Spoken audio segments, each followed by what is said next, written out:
One of the most earliest esoteric archaeologists, Edward Sierra, in They Wrote on Clay, he writes a letter to his wife that says, "Here in Babylon is real death. Not a column or arch still stands to demonstrate the permanency of human work.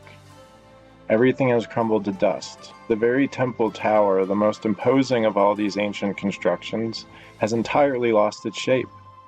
We are now at 7 stages. We see nothing but a mound of earth, all that remains of the millions of its bricks. Here the ancient mysteries and their tombs have been sleeping quietly for millenniums. In a few months, perhaps in a few days, the grounds will be broken by trenches, as in a battlefield, and the repose of the poor dead will be disturbed by the frantic search for records and data."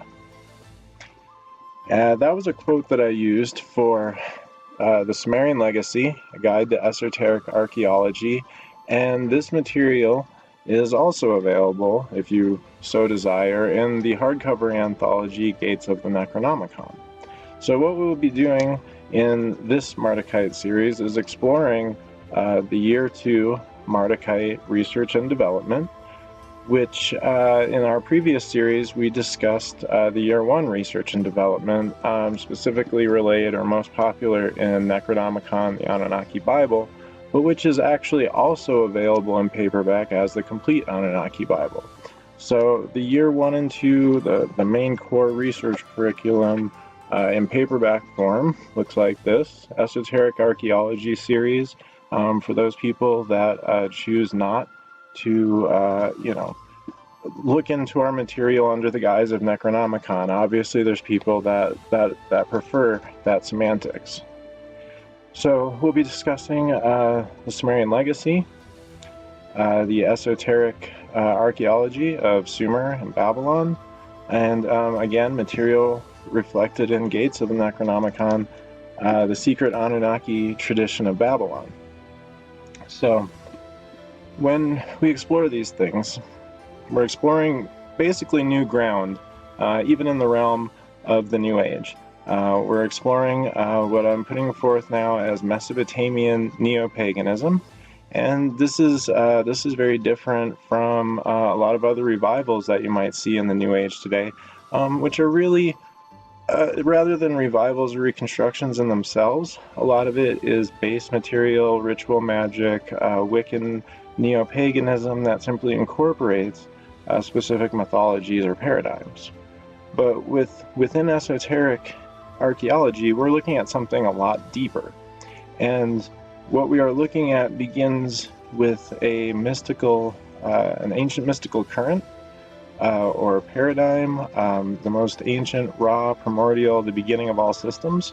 And a lot of that we've explored in some of our other videos and other books and literature and materials on this series, and available from the Mardukite True Seeker Press.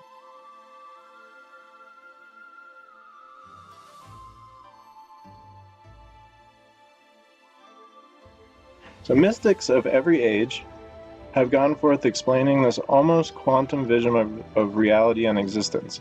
It's entangled, it's interconnected, it's all as one. So this might seem like a truly obscure approach to crossing the threshold and subject concerning the Anunnaki, concerning the Sumerians, concerning ancient Babylon. Okay, but what we are dealing with from the Mardukite Research Organization is a combination of esoteric and academic material, including a lot of work that is only available really in the underground that we brought forth. So consider for a moment that our mythic past is very much rooted in truth, albeit completely misunderstood, but a truth that has been conveniently or forcefully forgotten among mass awareness. So we have politics and the general human condition that's evolving and developing outside of the ancient mystery school, the uninitiated, the world at large. Throughout history, this has taken its toll on account of said truth. And this is specifically evident concerning the history of, for example, a geographic region known as Mesopotamia, what we consider the Middle East, what used to be referred to as the ancient Near East.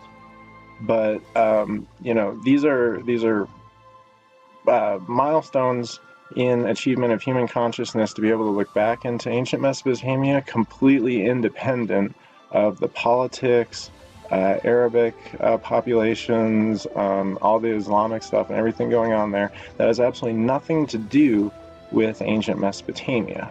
And really, in spite of the best or maybe worst human efforts across time, the truth really has survived to remind us of our origins, to instruct us where we have to go, perhaps more importantly, the standards that we need to live by to achieve our goals, to get to this point of human destiny that I personally believe is a spiritual one, not a technological one, or that involves spiritual technologies of consciousness, not genetics and external technologies.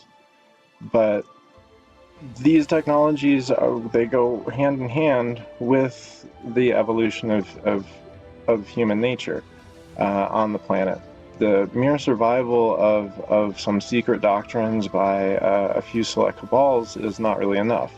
For, once the world was plummeted into the Dark Ages, and then only to be reincarnated into the Age of Enlightenment, it's the esoteric truth did not actually resurface in public, the public exoteric consciousness, and it went in the other direction. So we see a rise in the underground and vaults of obscure occult factions all throughout history, and even especially in today's New Age.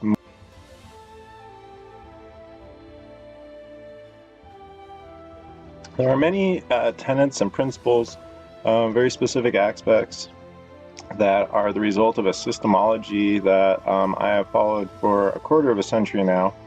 I've been involved in the underground occult movement since 1995, actively under various names and guises, working with different groups, organizations, different circles of people. So one of the systemology aspects beneath my work that is relayed throughout the Mardukite core, it relays a holistic understanding, not looking at things in parts, not looking at things in isolated paradigms or factions. And even though a lot of our work seems to be relayed, for example, the Anunnaki Bible, the Sumerian Legacy, things dealing very specific with Mesopotamia, the secret Anunnaki tradition of Babylon, or uncovering the Mardukite Babylonian literary tradition by the scribes and so forth there, this work underlies all stuff that has come since then, all outward systems, all esoteric systems. I mean, the original intended meaning behind the esoteric symbolism, what was used to preserve the integrity of the mysteries from ancient times all through today.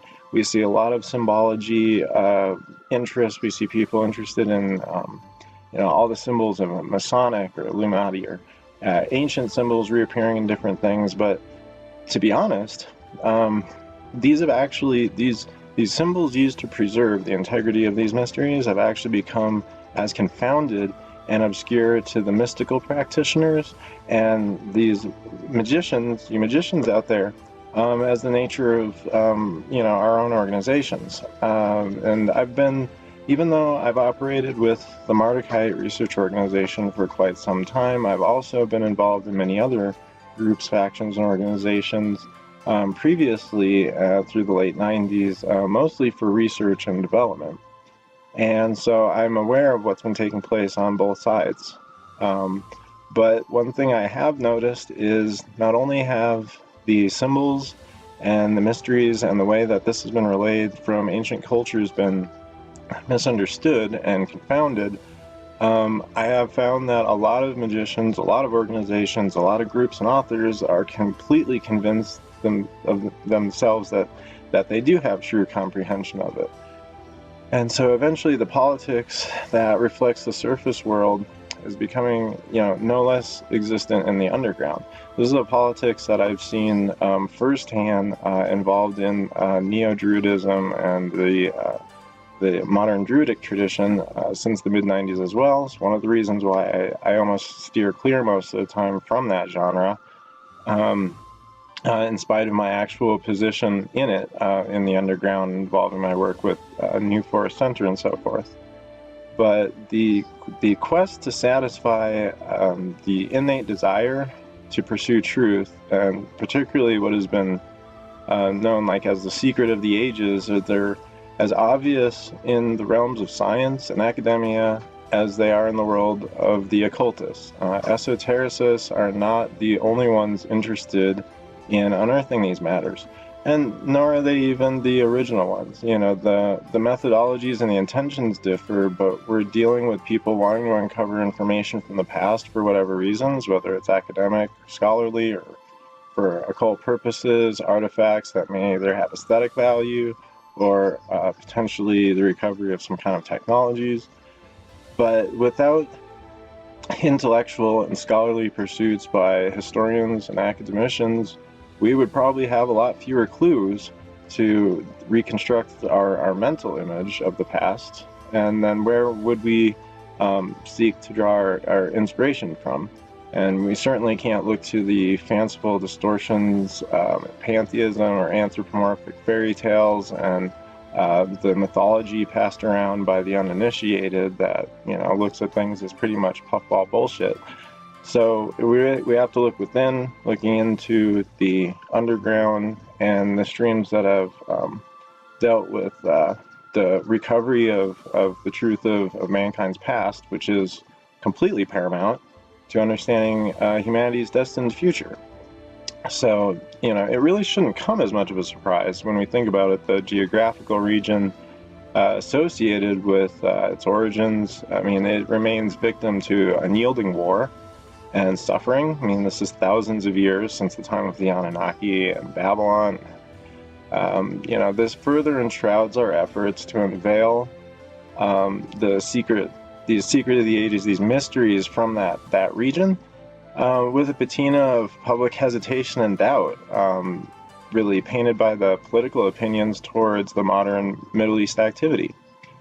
So, for this reason, I've tried to steer things more towards what the academicians call the ancient Near East or Mesopotamia, so that we aren't confusing the two.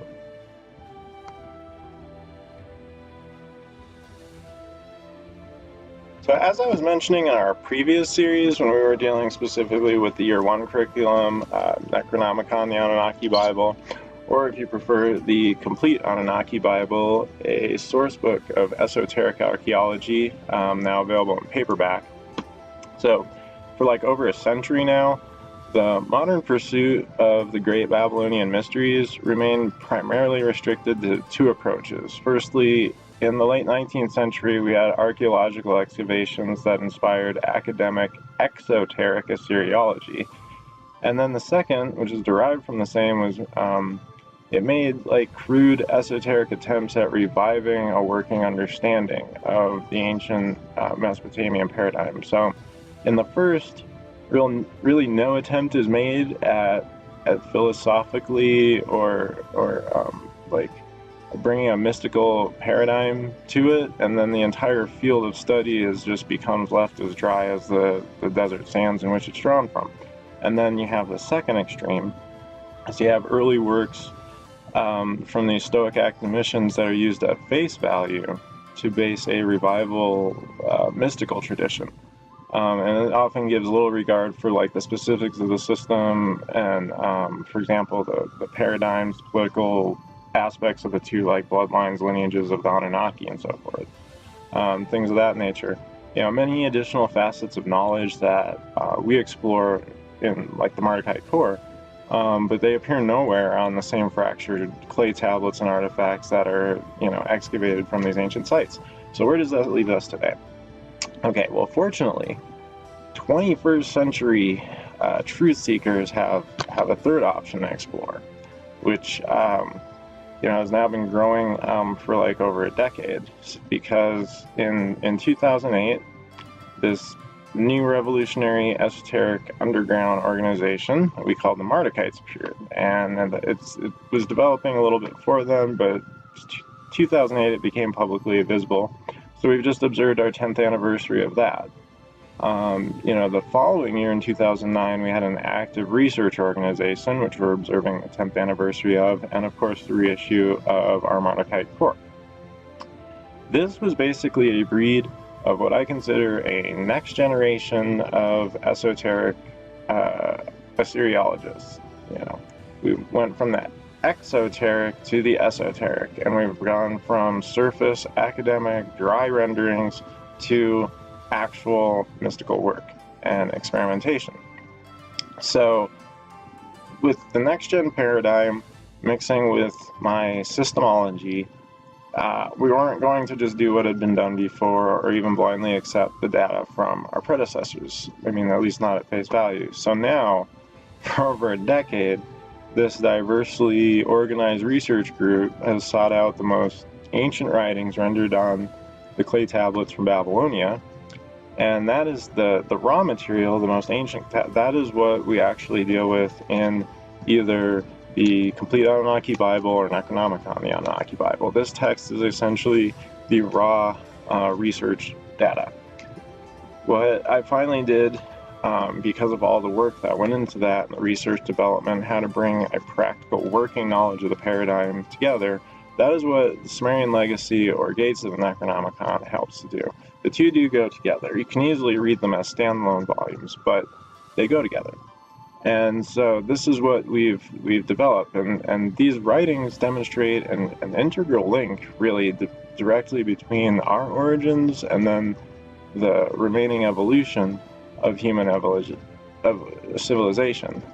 So our chosen method, of course, and the resulting clarity, it concerns the identity, nature, and progression of this incredible subject. This is what we call progress, and so we've been doing some amazing work on that level. And our approach to this is incredibly eclectic, holistic, and is something that, much like the times we are living in, really has never been seen before, at least for thousands of years since the time of ancient Mesopotamia.